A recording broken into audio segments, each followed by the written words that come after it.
Selamat siang yang kami hormati Bapak Kepala Sekolah SMK Negeri 1 Gedangan, Pak Slamet Yudhoyono, yang kami hormati Bapak Ibu Dewan Guru beserta Genap Panitia MPLS tahun 2020-2021 serta anak-anakku yang berbahagia, khususnya peserta MPLS tahun 2020-2021. Semoga anak-anak diberi kesehatan, kekuatan sehingga bisa mengikuti program tahunan sekolah yang berbentuk online yang temanya yaitu tetap MPLS. Anak-anakku sekalian, diharapkan, maaf sebelum ke intinya, saya memperkenalkan diri saya. Nama Sulkan Agus Budiono, guru bahasa Inggris SMK Negeri 1 Gedangan, dan sekaligus diberi kepercayaan bantu kepala sekolah di bidang kehumasan. Anak-anakku yang berbahagia, materi pada hari ini saya akan menyampaikan yaitu etika berkomunikasi siswa terhadap guru. Kenapa anak-anakku sekalian kita harus mempunyai etika di sekolah? Diharapkan kalian akan bisa menjadi sebenar-benarnya murid. Ada beberapa hal yang perlu diperhatikan dalam berkomunikasi nanti.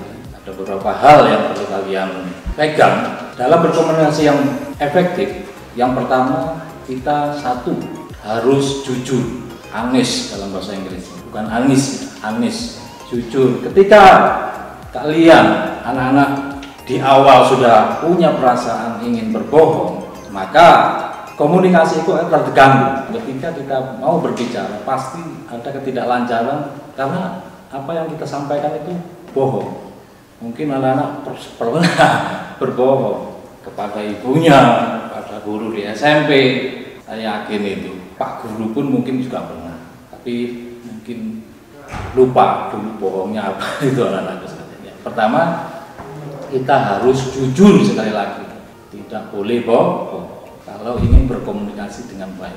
Yang kedua, yaitu dewasa dan tidak kekanak-kanakan. Anak-anak SMK sudah melewati masa kekanak-kanakan, jadi bisa disamakan dengan anak-anak SMP lagi. Cara berkomunikasinya, cara mungkin berjalannya, cara gesternya, dan seterusnya. Yang ketiga, lapang dada, pasrah, bisa menerima apapun yang terjadi ketika kita berbicara dengan orang lain.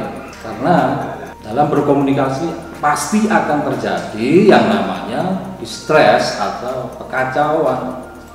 Ketika kita tidak nyaman berbicara dengan lawan kita, dengan teman kita, khususnya anak-anak sekalian, itu pasti ada sesuatu yang tidak menyenangkan. Jadi kita harus legowo atau lapang dada. Yang berikutnya, yang keempat, menggunakan panggilan atau sebutan yang baik anak-anakku sekalian. Bolehlah misalnya kalian akrab sekolah, saking akrabnya itu lupa, forget ya. Jadi lupa bahwa teman kita itu punya feeling atau perasaan. Anaknya gendut dipanggil gentong. Moga-moga tidak terjadi pembulian yang bersifat mungkin awalnya bercanda alasannya itu anak-anak. Jadi dalam berkomunikasi kita mengeluarkan kata-kata atau kalimat yang kurang menyenangkan kepada lawan bicara kita. Gendut dipanggil gentong, keceng atau kurus dipanggil apalah begitu ya. Apalagi menyebut-nyebut nama orang tua. Jangan sampai anak-anak di SMK nanti manggil atau menyebut temannya dengan panggilan-panggilan yang kurang menyenangkan. Itu anak-anak sekalian, ada 5 yang perlu kita ingat di situ. Berikutnya, bagaimana berkomunikasi bisa efisien? Bagaimana komunikasi itu bisa efisien? Anak-anak sekalian, efisien bisa tepat sasaran, bisa diterima. Pertama, kita menggunakan bahasa, tata krama yang baik, bahasa yang baik. Kalau di sekolah anak sekalian, karena ini kita hidup di suatu negara NKRI, Negara Kesatuan Republik Indonesia yang mempunyai satu bahasa persatuan, yaitu bahasa Indonesia. Ketika anak-anak tidak menguasai bahasa daerahnya dengan halus mungkin ya, itu sering terjadi. Kalau di orang Jawa, Madura itu ada strata bahasa, di mana bahasa yang biasa dengan bahasa dengan temannya, bahasa ngoko. Itu kalau tidak bisa, anak-anak bisa menggunakan bahasa Indonesia yang baik dan benar. Ya belajar. Jadi fungsinya bahasa itu digunakan untuk berkomunikasi dan efektif ketika bahasa itu kita tertata dengan baik. Yang berikutnya yaitu agar komunikasi itu bagus, efektif dan efisien. Apa yang harus kita lakukan? Kita menatap lawan bicara kita.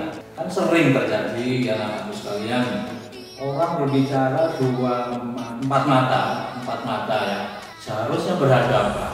Satunya membelakangi. Nah ini kurang sopan, apalagi berbicara dengan orang yang lebih tua dari kita, entah itu guru, entah itu ayah itu, karena mungkin bawaan dari kondisi yang tidak enak, mungkin tidak punya uang atau problem, atau karena anak muda ini bete. Ini anak-anak tidak mau berbicara menatap matanya. Lupa kalau begitu kan tidak sopan, gimana? Matanya kalau dia nanti bisa berkelahi saya loh, bukan itu maksudnya. Kadang-kadang kita salah paham, lihat matanya temannya ini tempur. Bukan itu lah.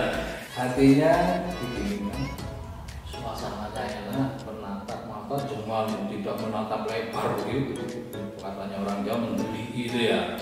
Kita tatap matanya. Sebetulnya bukan matanya langsung anak-anak sekalian, itu ada di atasnya mata. Ketika dulu kita belajar tentang etika berkomunikasi, itu bukan matanya yang dilihat, tapi di atas sedikit, berapa strip di atas mata.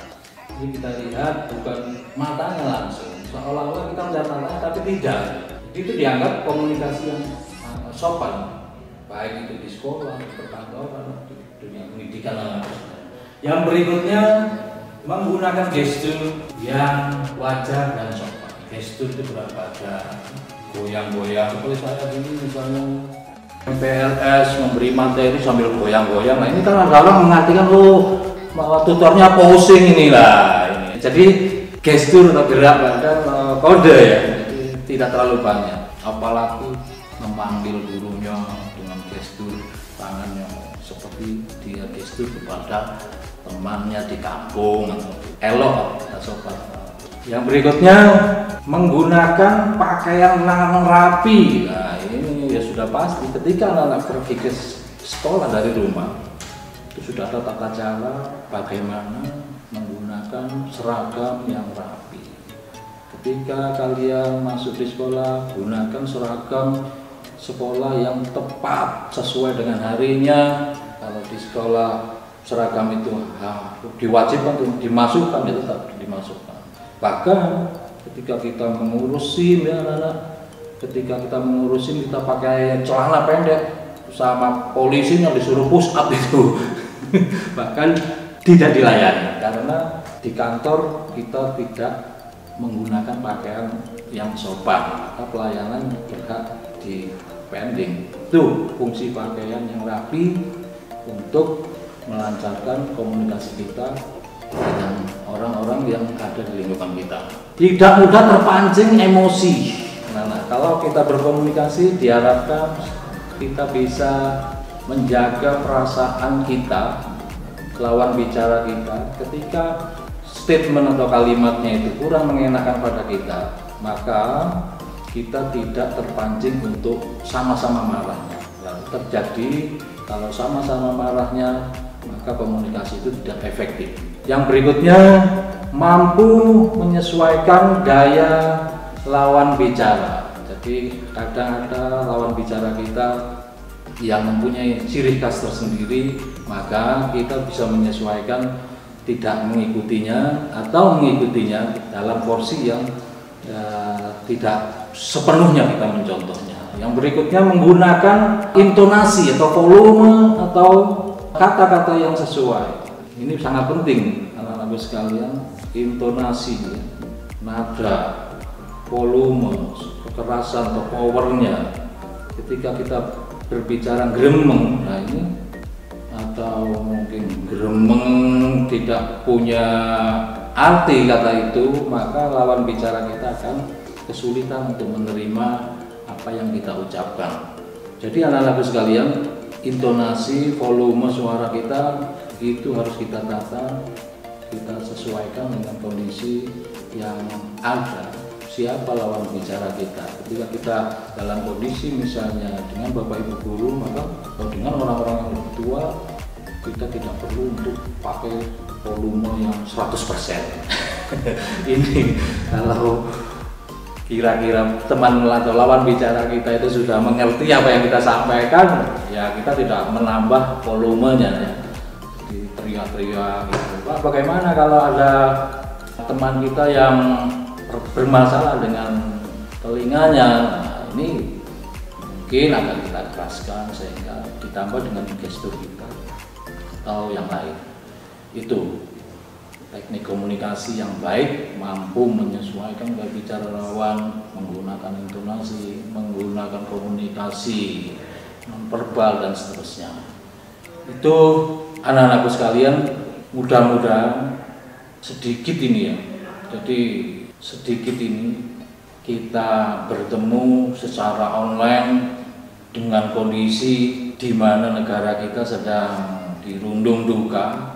Anak-anak diberi kesabaran untuk mengikuti program yang namanya MPLS dari rumah masing-masing dengan riang gembira. Jadi diharapkan kegiatan MPLS ini tetap berjalan dengan baik sambil kita menunggu, sambil ya, jadi dari pihak sekolah ini kami sampaikan, sambil menunggu edaran resmi dari pemerintah yang dikeluarkan dari, kalau di Jawa Timur, Provinsi Jawa Timur, ini sampai sekarang kita masih telah menunggu.